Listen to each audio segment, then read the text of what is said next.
Olá, eu sou Carol Lasno e você confere conosco a partir de agora as notícias que circularam hoje nos corredores do poder. Jair Bolsonaro anuncia o nome de mais 3 ministros do futuro governo. Agora são 19 confirmados. Supremo retoma julgamento do indulto de Natal. E Tribunal Regional Federal da 4ª Região concede prisão domiciliar a ex-ministro Antônio Palocci. Os detalhes você confere a partir de agora, aqui diretamente de Brasília, pela TV Brasil, pela Rádio Nacional e emissoras públicas de todo o país. Hoje, o presidente eleito, Jair Bolsonaro, confirmou mais 3 nomes que vão integrar o futuro governo. Vamos direto para o CCBB, de onde o repórter Paulo Leite acompanha as movimentações no gabinete da transição. Oi, Paulo, quem são os futuros ministros escolhidos? Conta pra gente. Oi, Carol, são 3 pastas: turismo, cidadania e desenvolvimento regional. Para o turismo, foi indicado o deputado federal mineiro Marcelo Álvaro Antônio, que é do PSL, mesmo partido do presidente eleito, Jair Bolsonaro. Para a cidadania, vai outro deputado, dessa vez gaúcho do MDB, Osmar Terra. Esse Ministério da Cidadania, esse novo Ministério da Cidadania, vai unir desenvolvimento social, esporte e cultura. Osmar Terra foi o ministro do Desenvolvimento Social de 2016 até abril deste ano. Agora volta a ter o comando do desenvolvimento social, mais esporte, mais cultura. E por último, para completar esses 3 ministérios anunciados hoje, portanto, foi anunciado o novo ministro do Desenvolvimento Regional. Desenvolvimento Regional também vai unir 2 pastas. Eram 3, né? Cidadania une 3 e Desenvolvimento Regional une 2 pastas. São elas Integração Nacional e também Cidades. E quem vai ficar à frente desse novo ministério é o atual número 2 do Ministério da Integração Nacional, Gustavo Canuto, que é servidor de carreira do Ministério do Planejamento. Com esses 3 nomes anunciados hoje, portanto, a gente chega a 19 ministérios confirmados no governo do presidente eleito Jair Bolsonaro. Veja todos os ministérios e os ministros agora aí na reportagem.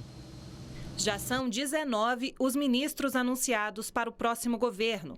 General Augusto Heleno vai para o Gabinete de Segurança Institucional, o GSI. O embaixador Ernesto Araújo vai chefiar o Ministério das Relações Exteriores. O general Fernando Azevedo e Silva será o novo ministro da Defesa do próximo governo.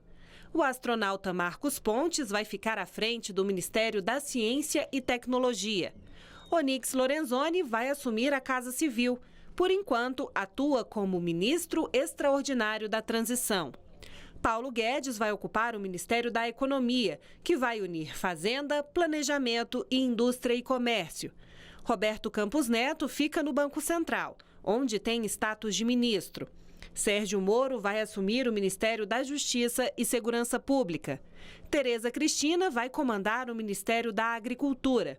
Wagner Rosário vai continuar na Controladoria Geral da União. O deputado federal Luiz Mandetta vai comandar o Ministério da Saúde. André Luiz de Almeida Mendonça vai liderar a Advocacia Geral da União. Gustavo Bebiano será o ministro da Secretaria-Geral da Presidência. O filósofo Ricardo Vélez Rodrigues vai para o Ministério da Educação. O general Carlos Alberto dos Santos Cruz será o ministro da Secretaria de Governo. Tarcísio Gomes de Freitas comanda o Ministério da Infraestrutura a partir de 1º de janeiro. E as confirmações de hoje foram Gustavo Henrique Rigodanzo Canuto para o Ministério do Desenvolvimento Regional, Osmar Terra para o Ministério da Cidadania e o deputado Marcelo Álvaro Antônio para o Ministério do Turismo.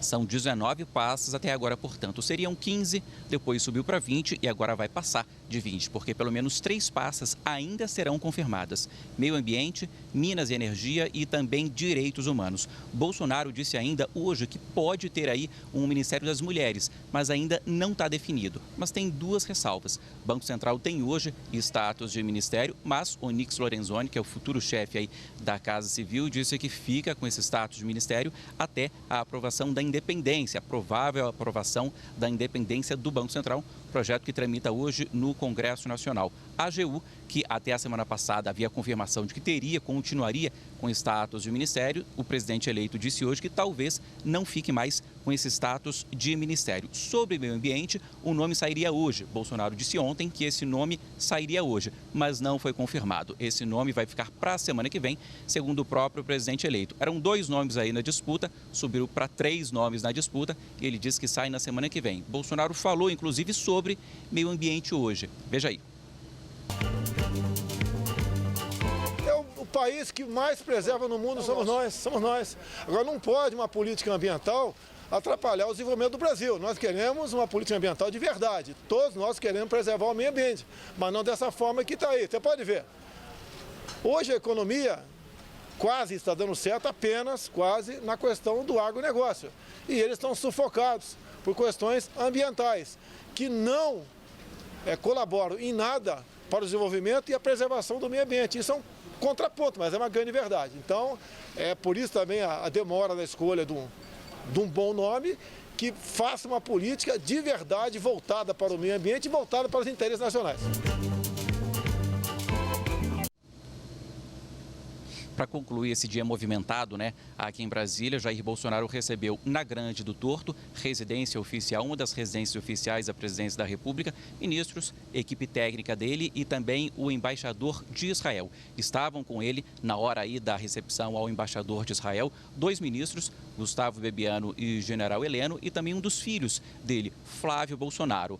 Lá houve essa reunião na Grande do Torto e aqui, quando chegou aqui no CCBB, a sede desse governo de transição, Flávio Bolsonaro, que foi eleito senador, confirmou a informação de que a embaixada brasileira em Israel vai deixar Tel Aviv e vai para Jerusalém. Veja aí o que ele disse. Foi uma promessa de campanha do Jair Bolsonaro e uma coisa bastante forte e que, como o Eduardo colocou, eu também sou dessa linha e isso é uma questão que já está decidida. Ele foi eleito também com essa vertente. Imagina, todo o povo, a comunidade judaica que vive aqui no Brasil, que deu um voto de confiança em Bolsonaro por causa desse comprometimento dele, é um alinhamento ideológico. O Brasil sempre teve um alinhamento ideológico oposto.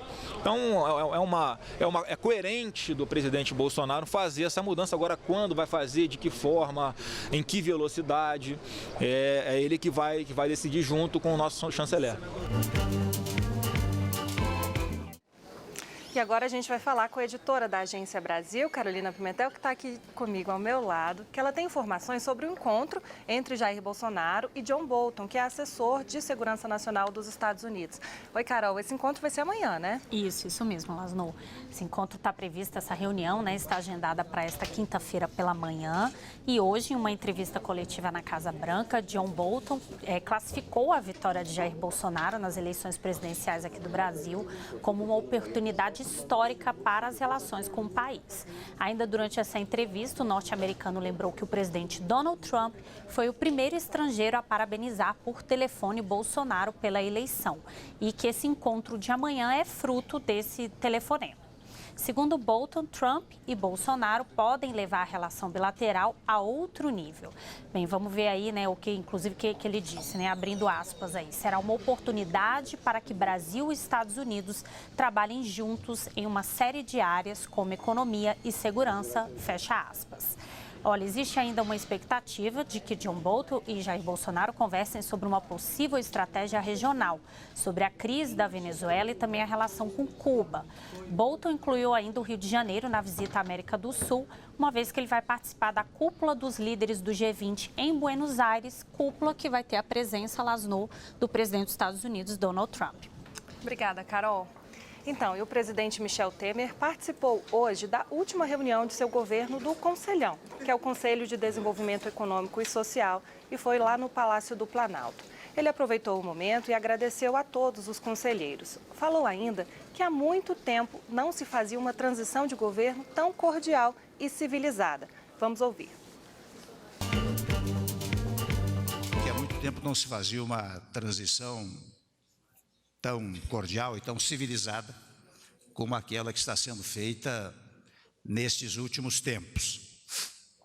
Eu próprio me recordo, não canso de dizer, quando aqui cheguei, naturalmente pela via constitucional e pela via eleitoral, evidentemente num momento mais traumático, não é?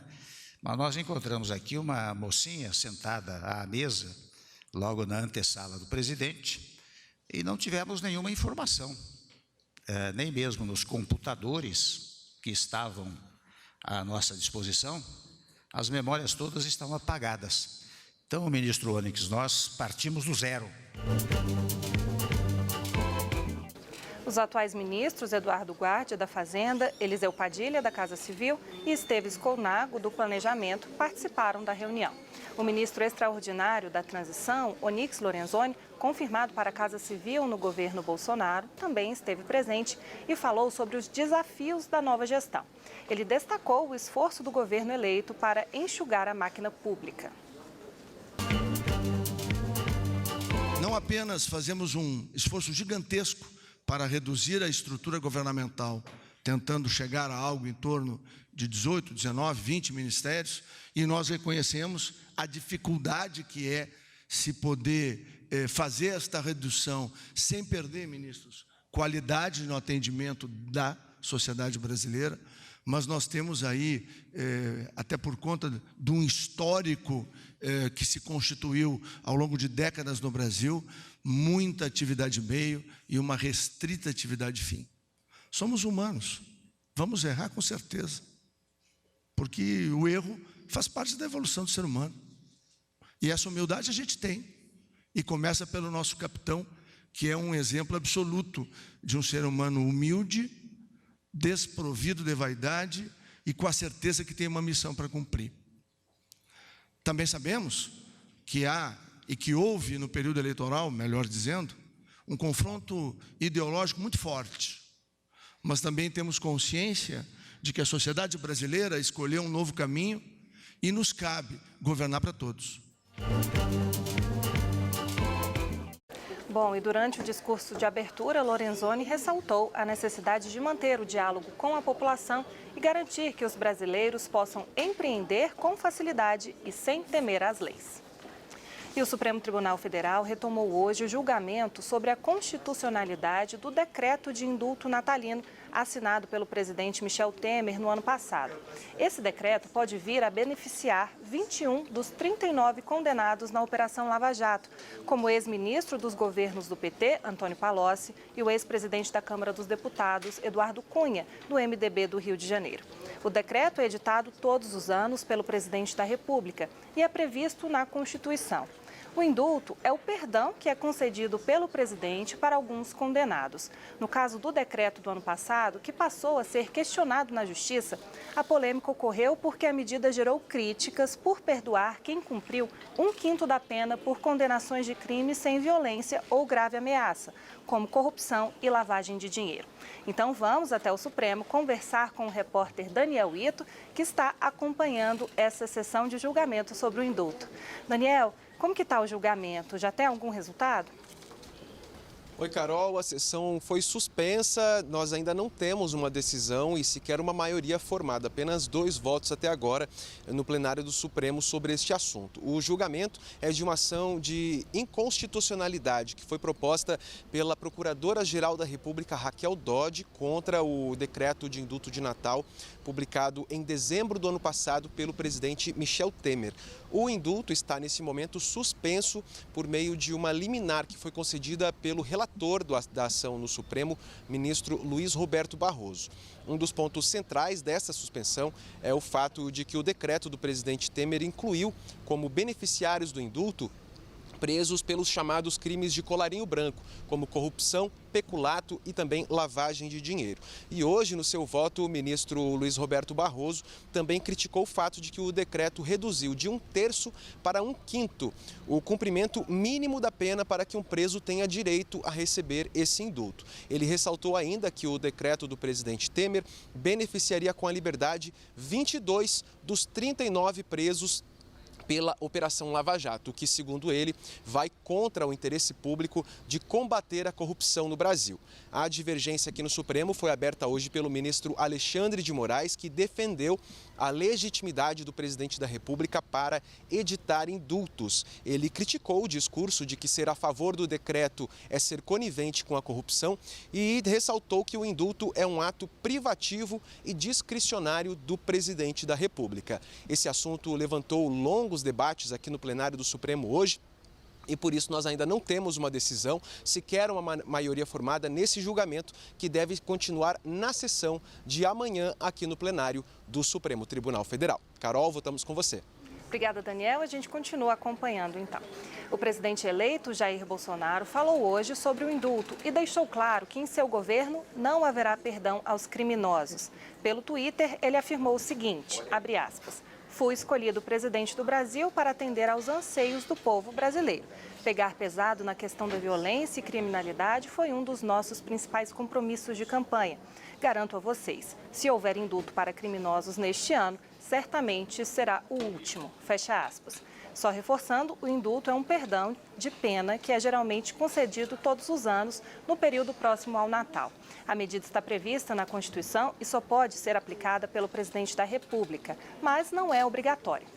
E o ministro da Segurança Pública, Raul Jungmann, também falou sobre a polêmica em torno da concessão do indulto de Natal. Ele disse que confia que o STF vai preservar os preceitos constitucionais contidos no decreto assinado pelo presidente Michel Temer, sem prejudicar a maior operação de combate à corrupção no país. Vamos ver. Eu acho que o Supremo tem responsabilidade suficiente para encontrar um caminho entre a questão de preservar a Lava Jato e, ao mesmo tempo, manter o preceito constitucional. Eu acredito que o Supremo vai encontrar uma solução que não prejudique a Lava Jato. O ministro Raul Jungmann deu essa declaração durante evento aqui em Brasília sobre alternativas legais à prisão. O ministro ressaltou que considera o sistema prisional brasileiro um pesadelo. Ele destacou que o Brasil tem hoje a terceira maior população carcerária do mundo e que cresce 8,3% ao ano. Para Jungmann, o atual cenário demonstra a importância de o país discutir a aplicação de penas alternativas à política de encarceramento de presos. E no próximo bloco a gente continua com mais notícias dos corredores do poder. A gente volta já. Olá, eu sou Carol Lasno e você confere conosco as notícias que circularam hoje nos corredores do poder. A gente abre este bloco com uma série de notícias sobre judiciário. E eu aproveito e já chamo a Carolina Pimentel, editora da Agência Brasil, que está aqui comigo hoje, e ela já tem informações sobre uma decisão do Tribunal Regional Federal da 4ª Região que concedeu prisão domiciliar ao ex-ministro Antônio Palocci, né, Carol? Isso, Lasno. Foi por maioria de votos, né? Então, os desembargadores do TRF4 reduziram a pena de Antônio Palocci pela metade, de 18 anos e 20 dias para 9 anos e 10 dias de prisão. Além disso, ele vai deixar a Polícia Federal em Curitiba, onde está preso desde 2016, e vai cumprir a pena em regime domiciliar com monitoramento eletrônico. Palocci foi condenado por participação em um esquema de corrupção, no qual teria beneficiado a Odebrecht em contratos com a Petrobras envolvendo a construção de embarcações. Segundo o Ministério Público Federal, o ex-ministro também teria administrado propinas para o Partido dos Trabalhadores, com repasses para outras pessoas, inclusive em contas no exterior. Essa condenação foi reduzida com base nos termos do acordo de delação premiada, que foi fechado. Esse acordo foi fechado entre Palocci e a Polícia Federal em março deste ano. Parte desse conteúdo foi liberado dias antes da votação do primeiro turno das eleições pelo então juiz da 13ª Vara Federal, Sérgio Moro. Nela, Palocci afirmou que o ex-presidente Luiz Inácio Lula da Silva tinha conhecimento dos casos de corrupção na Petrobras. O ex-presidente nega qualquer irregularidade. E o tribunal, também o TRF4, também julgou hoje o recurso de outro ex-ministro petista, mas nesse caso de José Dirceu, os desembargadores mantiveram a pena de mais de 8 anos e 10 meses de prisão por corrupção passiva e lavagem de dinheiro. Dirceu foi condenado na Lava Jato por um esquema de corrupção que teria movimentado propinas em contratos de fornecimento de peças para a Petrobras. Por decisão do Supremo Tribunal Federal, o ex-ministro aguarda em liberdade o julgamento de recursos em outro processo também na Lava Jato, em que ele foi condenado por lavagem de dinheiro. Nós ainda não conseguimos contato com a defesa de José Dirceu. Mas a gente vai seguir falando de justiça agora com o Leandro Martins, lá nos estúdios da Rádio Nacional. Oi, Leandro, o que você traz aí pra gente? Olá, Carol, boa noite a você e a todos. O CNJ deve julgar no dia 11 de dezembro a situação dos processos que foram abertos contra o ex-juiz Sérgio Moro, futuro ministro no governo Bolsonaro. Há questionamentos, por exemplo, de decisões envolvendo o habeas corpus concedido pelo desembargador Rogério Favretto ao ex-presidente Lula em julho. Os conselheiros devem decidir se os procedimentos serão arquivados diante do pedido de demissão feito por Moro para assumir o ministério. Moro nega qualquer irregularidade em sua conduta e diz que a decisão de ingressar no governo eleito ocorreu depois de decisões tomadas por ele na Lava Jato. E a segunda instância da Justiça Federal aqui em Brasília absolveu o senador Renan Calheiros, do MDB de Alagoas, da acusação de improbidade administrativa no caso envolvendo a jornalista Mônica Veloso. No fim do ano passado, ele foi condenado à perda do mandato e a suspensão dos direitos políticos por 8 anos. Ao julgar o recurso da defesa, o TRF da primeira região entendeu que o processo na esfera civil não tem mais sentido, porque o senador foi absolvido na parte criminal pelo STF.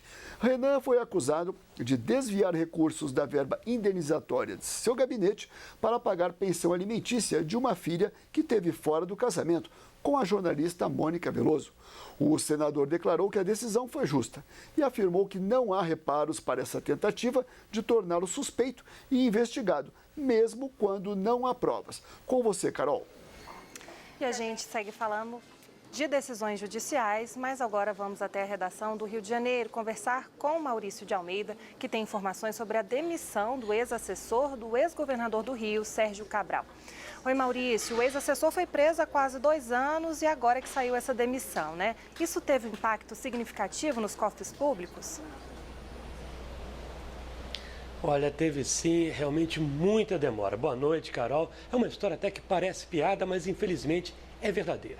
Esse agente foi fazendário, Ari Ferreira, que é réu em 5 processos da Lava Jato e apontado como o principal operador financeiro do ex-governador Sérgio Cabral, ele continuava recebendo o salário do Estado do Rio até a semana passada. Ele só foi demitido na última segunda-feira, 1 ano e 1 mês depois de ter sido condenado a mais de 14 anos de prisão por lavagem de dinheiro. A condenação, em outubro do ano passado, determinou o afastamento de Ari Ferreira do trabalho, mas não cancelou o pagamento do salário que ele recebia da Secretaria de Fazenda, órgão que ajudou a fraudar, de acordo com o Ministério Público.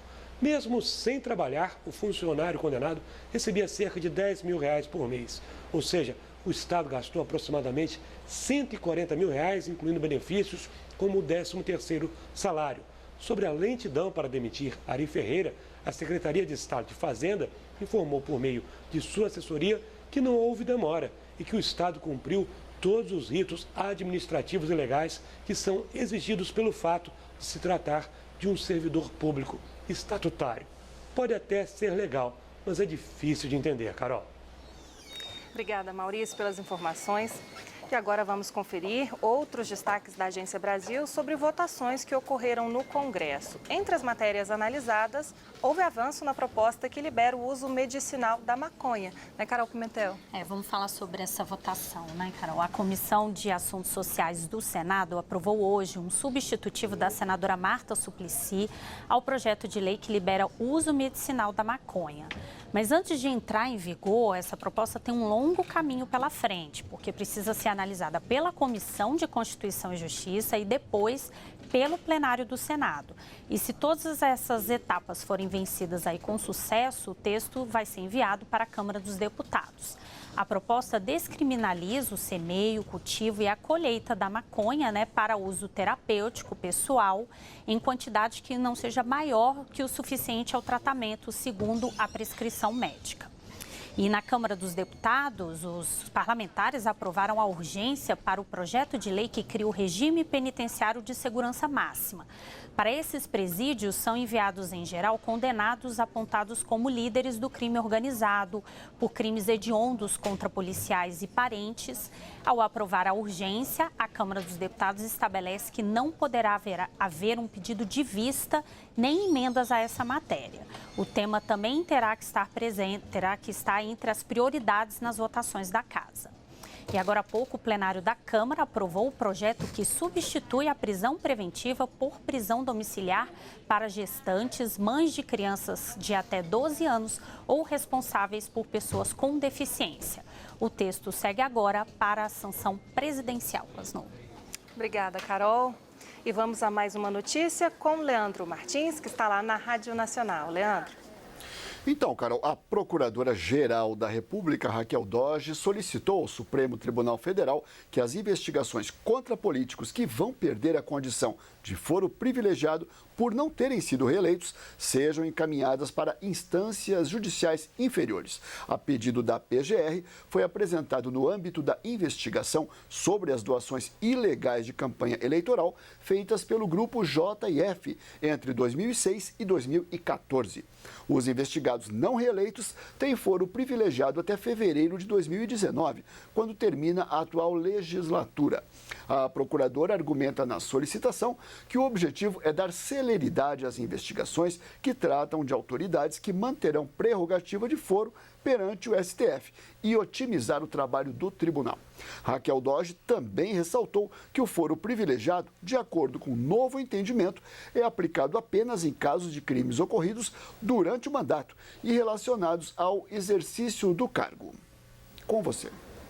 Obrigada, Leandro. E agora, Carol Pimentel vai contar pra gente aí, mostrar pra gente alguns dos destaques da Agência Brasil. Carol. Vamos lá, né, Lasno? Ver o que está em destaque agora na Agência Brasil. O presidente eleito Jair Bolsonaro defendeu não realizar a Convenção do Clima no Brasil. Flávio Bolsonaro diz ser contra Renan Calheiros na presidência do Senado.